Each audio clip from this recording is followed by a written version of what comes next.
balik tayo sa ganitong brand ulit. Fit na 1000. Okay, familiar naman kayo sa ganitong design siguro or mukha, kahit natakpan ko naman ito. Okay, ang issue nito, kaya nila rito sa atin, wala daw audio yung isang channel. Galing Bicol pala ito ha, galing Bicol ito. Ito, hindi naman tayo nagsisinungaling eh. Lagi ko naman sinasabi kapag yung gawa ko tapos bumalik, sinasabi ko talaga yan, hindi ako nagsisinungaling. Although nung nakarang taon pa ito ginawa ko. Hindi naman natin masasabi na backjob na kasi nagamit na nila ng ilang beses, kumbaga sa servisan. Kaya yun na, nagka-problema lang ulit. Pag backjob, di ba? At least nagpapakatotoo tayo. Kaya yung mga nagbabasa sa akin na yung mga backjob ko daw hindi pinapakita, hello, nagawa ko pa nga ng video eh. Hindi naman totally backjob to kasi nakailang gamit na ito eh. Nakarami na ito, nakarang taon pa eh. Nga, yung issue, yung channel 2, yung walang audio. Ngayon, may nakakabit na speaker na ito. May nakakabit na speaker, may nakakabit na audio source. Tingnan nyo. Wala naman siyang protect or clip. Naka-normal mode naman siya, naka-active naman. Kaso wala lang siyang audio. Ngayon, channel 1. Ito, may audio siya oh. Normal oh. Grabe, lakas. Channel 2. Ito yung wala oh. Wala siya. Wala siyang audio. Channel 1 meron, solid. Ito yung mission natin, 40 days video. 40 days video, siyempre. Kung bakit wala itong signal yung channel 2, ayun ang problemahin. Pero sa ngayon, shoutout muna tayo. Shoutout sa may-ari nito na taga Bicol. Maraming salamat sir sa pagkakatiwala ulit ng unit mo rito sa akin. Minsan nasa switch lang. Yung ginawa ko nung nakaraan na fit na 1000 din, ginalaw ko lang yung kabilang, ginalaw ko lang yung switch, naging normal eh. Try muna natin, pihitin ko yung switch. Okay, bago nyo galawin yung switch dun sa likod, make sure naka-off ito para safe kasi delikado yan. Kunting galaw-galaw mo lang dyan, kakadisgrasya ng unit. Ngayon naka stereo rin pala to eh. Ngayon galaw-galawin natin, naka 0.775, kaya palang lakas eh, naka 0.775 pala ito. Try natin parallel muna, parallel. Galing sa may stereo, gitna, yan, parallel. Bridge sa taas, gitna natin, yan. Naka parallel yan.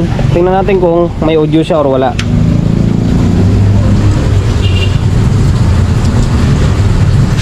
Okay, naka normal na siya. Natin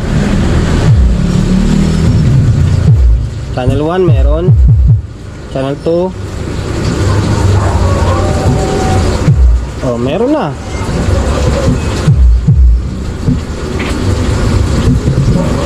Medyo mahina nga lang.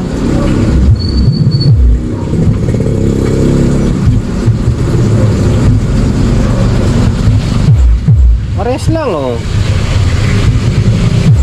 Yun lang, sa switch lang.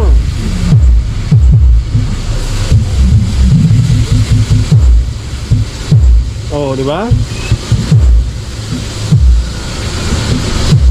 Medyo mahina ng konti ito.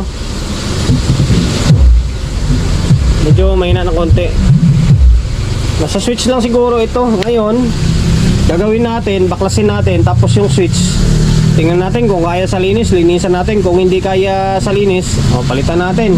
Nabaklas ko na yung input buffer or back panel. Okay, ito. Medyo marami na nga siya. Marami yung kanyo.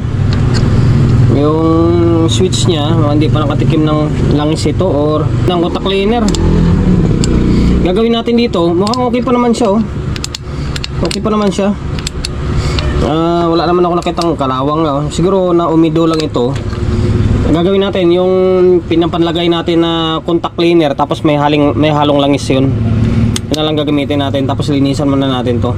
Iniisip ko na i-fix bias ko na lang siguro ito para wala na masabi si bossing.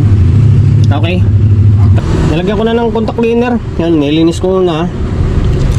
Lumakain ako ng candy. Ito, contact cleaner na may halong langis ito. Nakikita nyo naman sa mga previous vlog natin, di ba? Lagi nating gamit to. Singer ito, pero laman nito iba na. May langis and then may contact cleaner. Kasi yung contact cleaner ko naubusan ng hangin. Marami pang laman pero yung hangin wala na. Kaya sinaling ko siya dito. And then nilagyan ko ng konting langis. Ayan, nilagyan na natin to. Napatakan na to. Ayan o, ayan, mamasa-masa na siya. Okay. Ngayon, pag nalagyan nyo na yan, galaw-galawin nyo lang. Galaw-galawin hanggang sa medyo lumambot siya. Huwag naman yung sobrang galaw-galaw kasi baka may pudpud ng todo yung simbra sa loob.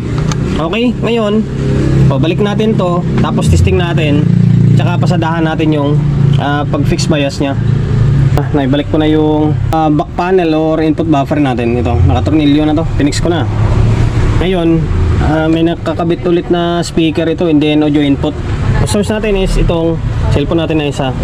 Okay, kung kanina yung channel 2 is mahina or garalgal yung tunog niya, ngayon i-obserba natin ito channel 1, ngayon ito yung channel 2. Okay, ano, sumisipa na siya. Back to normal na yung tunog niya. Yun lang naman, pwede pa yun. Baka sabihin nyo naman bakit hindi ko na agad pinalitan. O pwede pa naman kasi alam ko naman kung dapat na palitan or hindi eh. Sa lagay niya okay pa naman siya. Need lang talaga ng contact cleaner. Okay,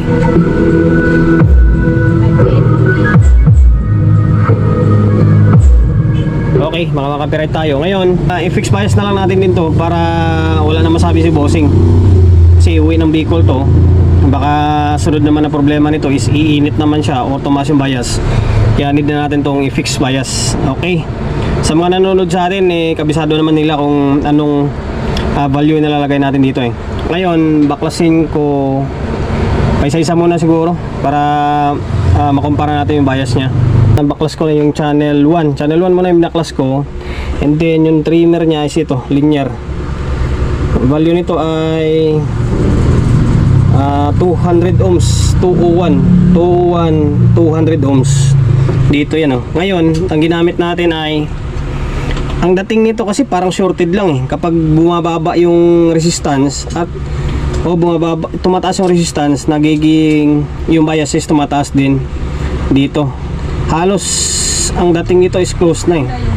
3.3 ohms lang ginamit ko dito. Try natin Ngayon, ibabalik ko muna yung mga kable, tapos try natin sukatan, ialin tulad natin dito or ikukumpara natin dito sa may channel 2. Okay, inulit ko 3.3 ohms lang yan. Binalik ko na, inulit ko 3.3 Inoobserbahan pa lang natin to kung ano magiging labas ng bias nya, and then kumpara natin dito sa may stock nya. Okay, ngayon ito. Tapos kapag magsukat kayo, kailangan walang nakakabit na speaker doon, and then input. Ngayon ito yung stock. Yung stock nya is nasa 0.4 ito eh. Galaw okay. Ayan, nasa 0.4 Ngayon ito naman yung Phoenix natin, mataas, nasa 0.5.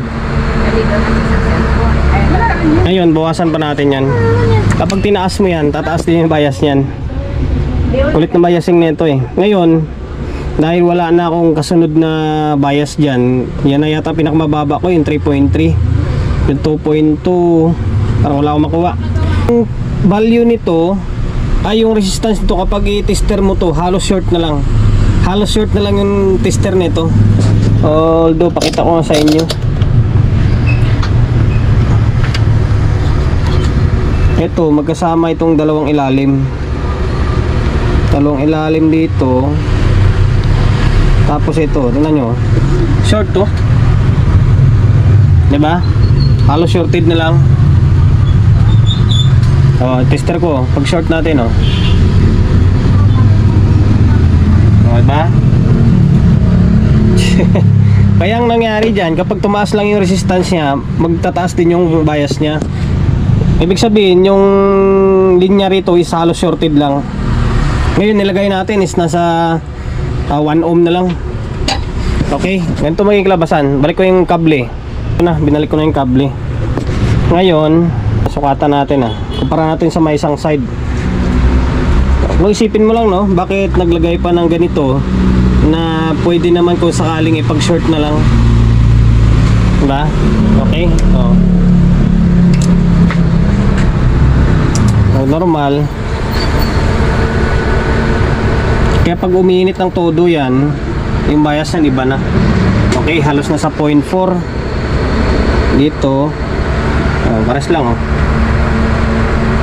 Halos magpo 0.5. Halos magpo 0.5. Okay. Okay na yan. Pwede na ilaban yan. Ngayon, nasa kwan lang yan. Nasa halos nasa 1 ohm lang. Basta ang dating dito parang short lang eh. Parang pinag-short mo na lang talaga siya. Okay, yung kabila, ganun din. Ganun na yung gagawin natin para hindi na magbabago yan. Malasin ako naka-encounter ito, pero madalang lang masira ito. Madalang lang. Inunahan na lang natin kasi malayo pa si bossing, nasa Bicol pa. Kaya ganun na lang gawin natin. Na-fix na rin natin to. Hindi ko lang pinakita. Asim lang din naman value niyan sa may kabila. Halos nasa 1 ohm lang. Okay, ito to. Naibalik ko na kagad siya agad. Ayan, no? Naka-oscillate siya. Yan. Bilagaan makita kasi naka GoPro tayo. Natamad ako magbaklas na eh. Ito na yung dalawang trimmer, oh. Ayan, 201. Okay. Ayan, ha. Inulit ko baka sabihin nyo eh. Dinadaya ko kayo. Wala yan. Ayan, oh. Ayan, ito yung isa. Okay. Ngayon, patugtugin natin ulit. Ibabalik ko yung speaker and then audio input. Naglagay na ako ng speaker. Dalawa pa rin. Tapos audio input natin. Ngayon, ito. Nakafix na to, ha. Inulit ko, ha. Ayan, oh. Fix na. Okay, channel 1. So ulit talaga ng tunog ng live feed na to. Channel 2. Baka makapiright tayo.